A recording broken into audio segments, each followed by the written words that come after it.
that I love to go to church. And I'm thrilled to celebrate Derek going on a mission, but the Mormons will appreciate this. That has nothing to do with why I'm really here. I lived in Chicago and New Jersey when I was in high school, and there were no Mormon churches. I was the only Mormon I knew, and so we had to drive all over the place, and we were always going to church. And I was 14, I was 15, I said, Dad, are we nuts? All we do is church. Are we nuts? And he said, Michael, I think it'd be much easier, and we're driving to go do some home teaching, to go kind of lift a neighbor who lived, oh my gosh, an hour and a half away. And we're driving, and he says, well, we have a little time here. I think it'd be easier for you to deal with all the church we go to if you were just more familiar with the 14th article of faith. I said, Dad, there's only 13 articles of faith. And he says, well, now. What do you mean now? He says, originally there were 14. I said, what happened to the 14th article of faith? And he says, well, Joseph Smith lost it when he lost the 116 pages of the Book of Mormon. And he's sober, and just, well, what is it? How did you hear about it? He says, my dad found it under a rock when he was on his mission in Scotland. And I said, is it written down anywhere? He says, no, it's not written down. It's passed on from father to son. And I said, well, I'm your son, and I'm here. And he says, well, remember this, and share it when the Spirit directs. So my dad then said, the 14th article of faith is, and this may be new to some of you who have been lifelong Mormons, you may not have known this, but the 14th article of faith is, we believe, so I knew he was telling me the truth, we believe in meetings. We've hoped for many meetings, we've endured many meetings, we hope to be able to endure all meetings, and if there are any excuses for meetings, we seek after these excuses. So when Derek called up and said, hey, there's a meeting, we'd like you to come, I was all in. And I was also all in because I was so excited about the fact that Derek is going to do this really wonderful thing. At the age he is, most every kid in the world is totally self-absorbed. And for the next 2 years, he's choosing to think about somebody besides himself. I want to celebrate that. I want to celebrate the awesomeness of saying, maybe it's not just about me. Maybe there's some way that I can make the world a little bit better. I can lift somebody who feels alone. I can help do things that might be better. But I'm going to be wearing a badge that says I'm a missionary from the Church of Jesus Christ of Latter-day Saints. And sometimes people are not thrilled to meet you. I went to South Africa on my mission, and I learned this very, very quickly. I got there, and I was knocking on doors, and people in South Africa, which was run at that time in the early 70s by the Dutch Reformed Church, really, and there was apartheid. It was very, very difficult. But here we had our little badges, and I was knocking doors, and my companion, it was his door, and he said, we're here to share with you, this was ironic, we're here to share with you a message of great joy. and a woman was holding one probably 7-month-old baby in her arm, and she had 2 little kids running around playing. And she was not delighted to see or to have answered the door. And I learned something about the way people felt about missionaries coming to proclaim the great joy of the gospel. She says, who invited you? Who invited you? I got my own church. I'm very happy. I don't need you. You obviously are Americans. I don't need you coming all the way to South Africa to tell me that you know everything about everything. I just don't need it. I've got a church. Quit trying to shove your church down my throat. Get out of here. And that kind of, I think, captured the spirit of how she was going to respond to my bringing this great message. And just as she's about to firmly slam the door in our face, I said, Canada Dry Ginger Ale. What? I said, I love Canada Dry Ginger Ale. It's my favorite soda. It's my favorite soda. And I got to tell you, I know exactly how you feel about us knocking on your door, because I love Canada Dry. I tried all of them, Coke, Pepsi, root beer. Canada Dry ginger ale was my soda. And I get off the plane in Africa, and a guy comes up to me with a thing I've never heard of called appetizer. They didn't have it in America. I think the closest thing would be like Martinelli's sparkling apple juice, but they didn't even have that when I was a kid. And he comes up to me in the airport, I'm not in your country, 20 minutes, and says, try this. And he shows me this bottle for 25 cents, appetizer. And I said, I've got my own drink. I've tried them all. I've tried all the drinks. I'm a Canada Dry ginger ale guy. Quit trying to shove your appetizer down my throat. And the guy said, you can't get this appetizer in America. Come on, have a taste. On me. I'll risk the 25 cents. Come, I don't want you to give up everything that you love about Canada. Have a taste. So, in a moment of reckless abandon, and because he was non-alcoholic, I had a taste of appetizer. And my taste buds went, whoa, where has this been? Oh, I was like, what about Bob? And this woman is now, the door's open, her jaw. And the kids are quiet and they're watching me, and I said, my buddy and I, we think we have the appetizer of religion. And we just want to give you a taste. And if it tastes lousy, if it doesn't feel good, if it doesn't bless your life, if it doesn't lift you up, if it doesn't make you say, where has this been? We're done. We'll leave on our own accord. We won't have to slam the door in our face. But would you give us a chance to give you a taste? And she said, as they did at the time, I'll ask my husband. And we came back and we tried to give them a taste. And in the process of trying to give them just a taste of this thing that they maybe hadn't heard of, to consider things they'd maybe never thought of, I had some extraordinary experiences. And because I am a songwriter, I kind of chronicle the way I see and process my life in songs. So I'm going to spend the rest of what little time I get to have with you kind of talking and singing from here.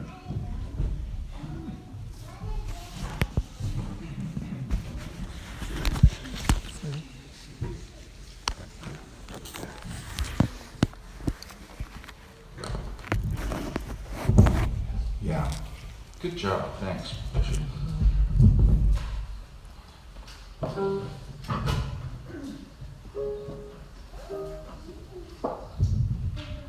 I believe there's a light, and it shines in everyone. And I believe it's the light of the world. And I believe there's a voice, and it whispers there's a choice. And our joy will come from choosing what is right, and always seeking the light that shines in one and all. And it lifts us when we fall, and it answers when we call. I believe there's a light that shines in everyone. Yes, I believe it's the light of the world. And I believe there's a voice that whispers there's a choice. And our joy will come from choosing what is right, and always seeking His light that shines in one and all, and lifts us when we fall, and answers when we call.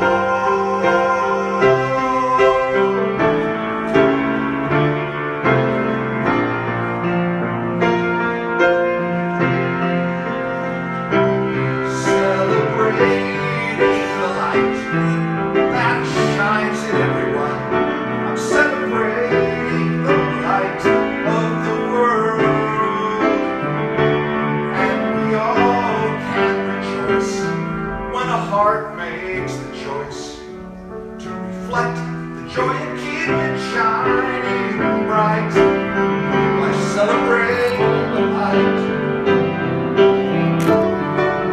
And our joy will burn bright when we follow His light.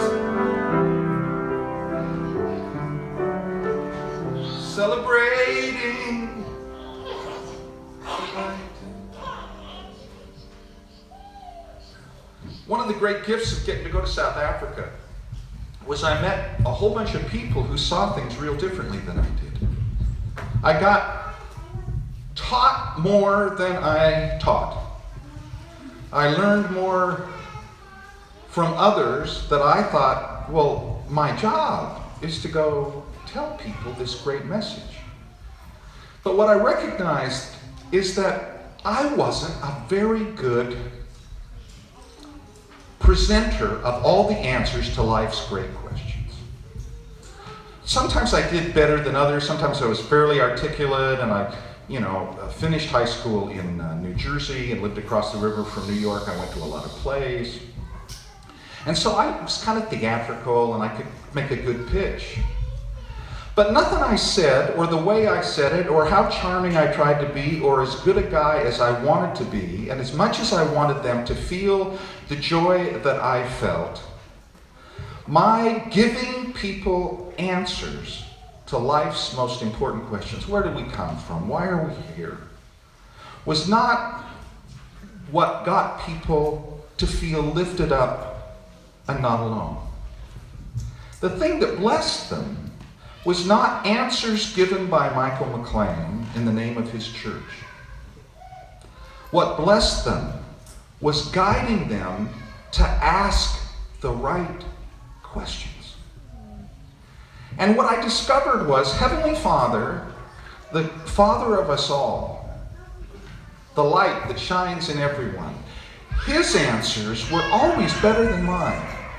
They were more specific, they were more personal, they were more competent in illuminating their lives, and that my purpose there was not to make people fall in love with me, it was to give them access to this thing that I had that had blessed me, which was a spiritual reassurance that I was not alone. And that when people who have never really had much of a relationship with people loving them and forgiving them, it's really hard to imagine that there's this God out there somewhere that loves us and forgives us and lifts us up if you don't know people that do that. And so one of the great joys of spending 2 years thinking about somebody besides yourself and what could I possibly do to make their lives better is that you get a chance to basically be enrolled in something that I call finding and helping people find their own safe harbors.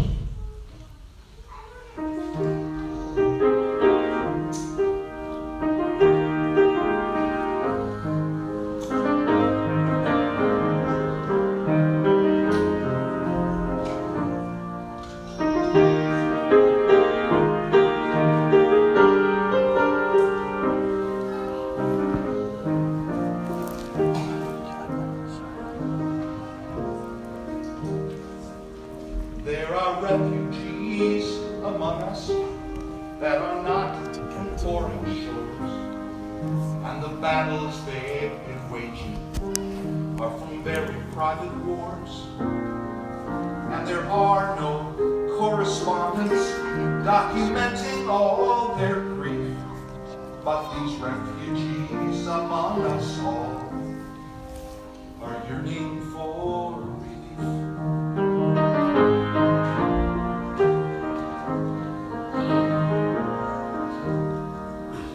Refugees among us, they don't carry flags or signs. They are standing right beside us in the market checkout lines. And the war that they have been fighting, it will not be televised, but the story of their need for love is written in their eyes. This is a call to arms, to reach out and to hold the evacuees from the dark. This is a call to arms, to lead anguished souls to safe harbors of the heart.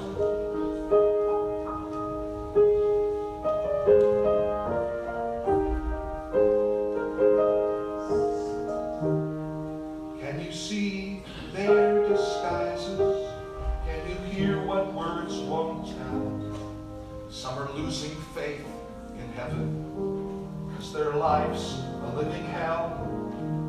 Is there anyone to help those who have nowhere else to flee, and the only arms protecting them belong to you and me?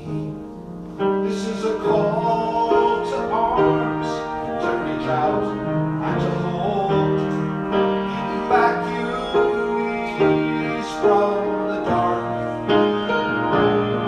This is a call to arms, to lead anguished souls to safe harbors of the heart. Can you feel the pleas of the refugees for safe harbors of the heart?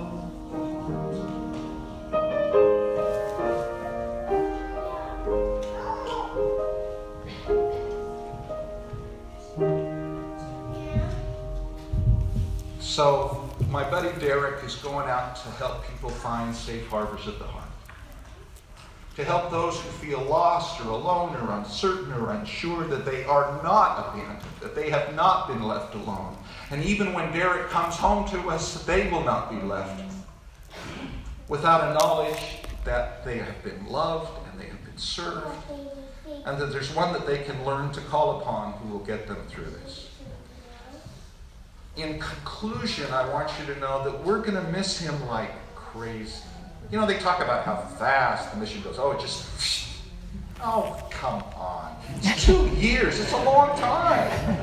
You know, for everybody else who's not close, it's, oh boy, isn't he coming home soon? Yeah, you weren't home saying, where's my boy?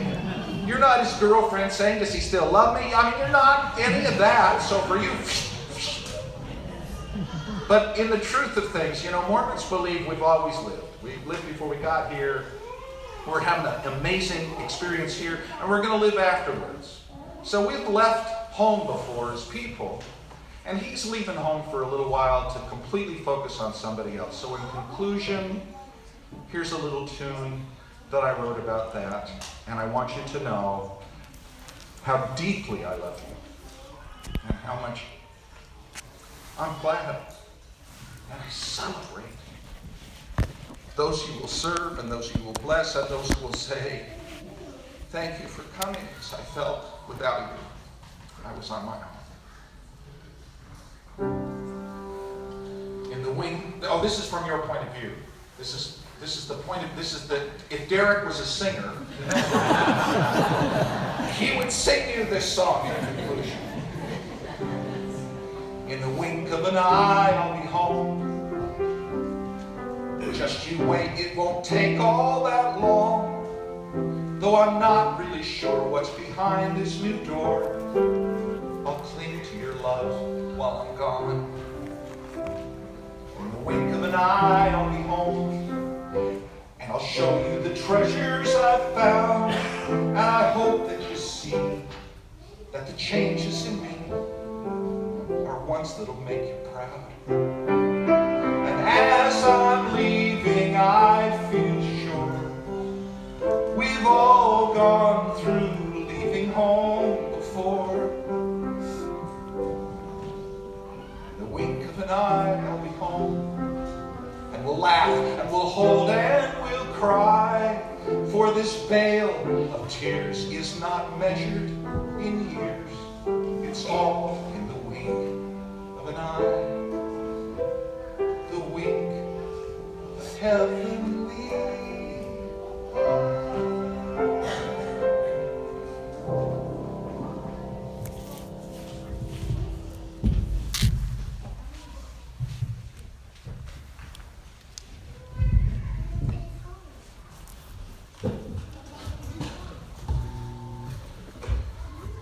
Well, I don't think there's anyone besides Mary Derek's family that's more excited that he'll be going to Chile than I am. And if Sister Vincent's anything like my mom, then I'm definitely more excited than she is. So I got home just